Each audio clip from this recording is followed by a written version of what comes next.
It took me 5 minutes to know that it was a fraud. It took me another almost 4 hours of mathematical modeling to prove that it was a fraud. Welcome to Watch Mojo, and today we're discussing 10 ordinary people who called out the most harmful and notorious people among us. He knows what happened. I know what happened. And there's only one of us telling the truth. Martha Mitchell warned us about Richard Nixon. The wife of Attorney General John Mitchell, Martha's notoriously talkative nature made her a political reporter's dream. Mrs. Mitchell was famous for calling news reporters with political gossip she got from spying on her husband. But her chatty habits eventually landed her in a nightmare. Her husband was a member of the committee to re-elect the president, CREEP for short, the party responsible for the Watergate break-in. Martha was talking to a reporter friend about the incident over the phone when she was suddenly silenced and the line went dead. Pretty soon I heard her saying, "Get away, get away." And I didn't know what was happening, and then there was a phone disconnect. For days, Martha was held captive in a country club to prevent her from exposing the political scandal. After she was released, the Nixon administration worked to discredit her story, blaming her so-called delusions on a nervous breakdown. Today, this misdiagnosis of paranoia is referred to as the Martha Mitchell effect. Turns out she was being truthful with what she was saying. As the big flower said on the grave, Martha was right. Frances Haugen warned us about Mark Zuckerberg.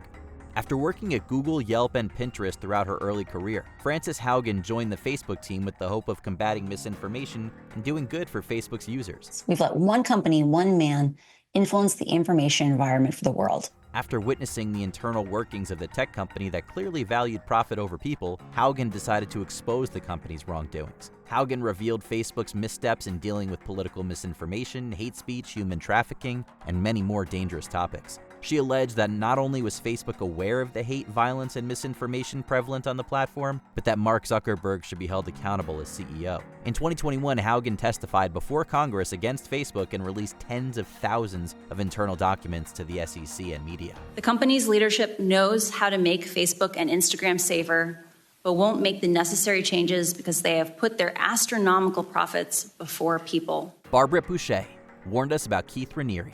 The founder of Nexium, an alleged self-help multi-level marketing company, Keith Raniere was exposed by former members of his organization as a cult leader, human trafficker, and fraudster. They called him Vanguard, the founder of Nexium, a shadowy self-help organization described by federal prosecutors as cult-like. One of the individuals critical in bringing this master manipulator down was Barbara Boucher, a financial planner, Nexium member, and ex-girlfriend of Raniere. When I left, I was the highest ranking person to ever leave, and a significant person, and that really threw a curveball and opened up Pandora's box. When Boucher became aware of the abuse prevalent within the organization, she left the cult and went to law enforcement. This was a brave risk, given that she had already received threats and harassment from members still active in Raniere's cult. Thankfully, her risk paid off, and Raniere was convicted of his crimes and sentenced to 120 years in prison. Raniere, who described himself as a self-help guru, was sentenced at a federal court in Brooklyn to 120 years behind bars. Rachel Denhollander warned us about Larry Nassar. An attorney, author, educator, and survivor, Rachel Denhollander was the first woman to speak out against Larry Nassar, a former doctor who sexually assaulted over 200 young girls. Speaking up is your best chance at hope and healing. Right? If you are living in silence, if you're living in isolation, your ability to access resources and to find hope and healing after abuse just isn't there. As a teen gymnast, Denhollander was assaulted by Nassar under the guise of medical treatment for her lower back pain. So being able to raise my voice and to come alongside the work that's being done in the community is critical, because we're not dealing with one person, we're dealing with a societal problem. We're dealing with a cultural problem, and the only way that that changes is through having the conversations. It took Denhollander 16 years to gather the courage to speak out against his abuse. Her bravery inspired hundreds of other victims to come forward in the aftermath. Denhollander delivered a powerful speech at Nassar's sentencing hearing, after which the disgraced physician was sentenced to life in prison. This is what it looks like when institutions create a culture where a predator can flourish unafraid and unabated. Joan Tarshis warned us about Bill Cosby.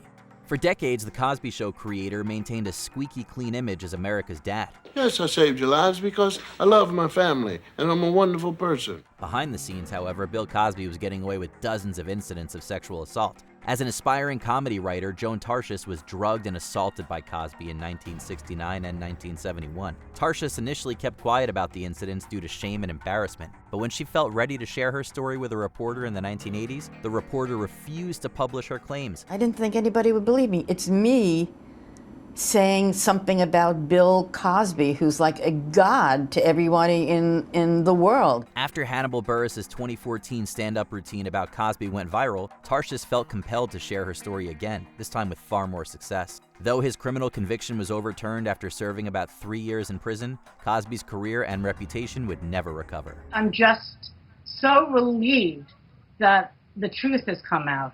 Harry Markopolos warned us about Bernie Madoff. You'd think having evidence exposing the biggest Ponzi scheme in history might pique the SEC's interest, but Harry Markopolos' experience was more like shouting at a wall. How many times did you send material to the SEC? May 2000, October 2001, October, November, and December 2005, then again June 2007, and finally April 2008. It took just minutes for the financial fraud investigator to notice that Bernie Madoff's books weren't adding up, and with hours, Markopolos had irrefutable evidence of fraud. Markopolos brought his findings to the SEC in 2000, and in 2001, and again in 2005. He had very few down months. Only 4% of the months were down months, and that would be equivalent to a baseball player in the major leagues batting .960 for a year. Clearly impossible. You would suspect cheating immediately. Maybe he was just good. No one's that good. Each time he was ignored. Madoff's $65 billion scheme wasn't exposed until his sons went to the FBI in 2008. The SEC's failure to investigate Markopolos' tips allowed Madoff to continue defrauding his investors of billions. Biggest I told you so ever. So he turned himself in before anybody in a position of authority began a serious investigation. That's typically how the SEC does it. Virginia Giuffre warned us about Jeffrey Epstein. While working as a spa attendant at Mar-a-Lago in Palm Beach, Florida, Virginia Giuffre was introduced to Jeffrey Epstein through Ghislaine Maxwell. Virginia's just remarkable. She put Epstein in prison. She put Maxwell in prison. She had Prince Andrew stripped of his titles. This fateful introduction would be the beginning of 2.5 years of trafficking at the hands of Maxwell and Epstein. Giuffre eventually relocated to Australia with her husband, and the couple quietly settled and began growing their family. It was escaping to Australia that made Virginia most happy.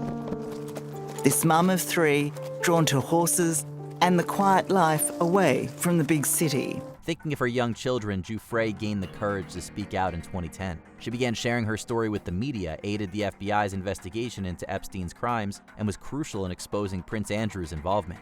Virginia Giuffre passed away in April of 2025. Her work in amplifying the voices of sexual assault survivors will never be forgotten. We've had a pretty poignant statement from Virginia Giuffre's family saying that she was a heroic and courageous. John O'Neill warned us about al-Qaeda.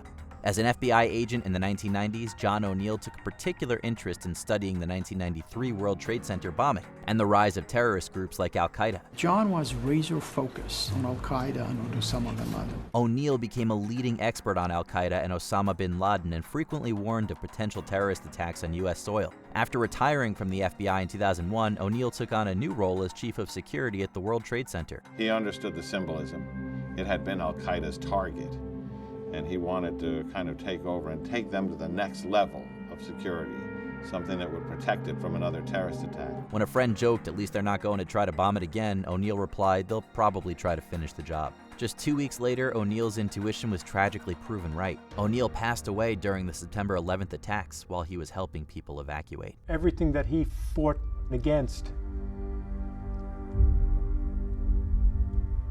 came back and killed him. Glenda Cleveland warned us about Jeffrey Dahmer. If you've seen the chilling Netflix series Monster, the Jeffrey Dahmer story, you're already familiar with the tragic and frustrating story of Glenda Cleveland. I knew you was up to something, Jeff Dahmer, and I called y'all, and I told you over and over 1,000,000 times that something was going on, and you know what you did? Y'all did nothing. Living in an apartment building adjacent to Dahmer's, Cleveland frequently reported Dahmer's suspicious activity to the police, only for her reports to be completely ignored. Cleveland even saw and reported one soon-to-be victim of Dahmer's, Konorak Synthesumphone, attempting to escape from Dahmer's apartment while naked and drugged. Hers was the voice of insistence, the voice of concern, the voice that fell on deaf ears. Dahmer convinced police he and Cynthia Sumphone were in a relationship, and they allowed Dahmer to take the young boy back to his apartment. Cleveland's persistent calls to police should have been all it took to stop Dahmer's heinous crimes, if only they had listened to her. But do you feel they let that boy down that night? Yes, they did. Yes, he was definitely let down. Before we continue, be sure to subscribe to our channel and ring the bell to get notified about our latest videos. You have the option to be notified for occasional videos or all of them. If you're on your phone, make sure you go into your settings and switch on notifications.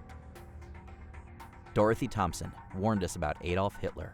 As a foreign correspondent based in Berlin in the 1920s and 30s, journalist Dorothy Thompson witnessed Adolf Hitler's rise to power firsthand. In 1931, Thompson interviewed Hitler and wrote her impressions of the future German chancellor with scathing honesty in her book, I Saw Hitler. Thompson described Hitler as weak and insecure, the very prototype of the little man. This contrasted greatly with the popular image of Hitler in Germany as the strong, powerful leader sent to save the nation. Because of her comments, Thompson became the first American journalist expelled from Nazi Germany. She then focused on educating the American public about the rise of fascism in Europe and the violent anti-Semitism of the Nazi Party. Did we miss any brave alarm sounders? Let us know in the comments. So both organizations are entirely unwilling to take responsibility for what happened. They're entirely unwilling to admit any failures. They're entirely unwilling to even look for them. And that's devastating to all of us.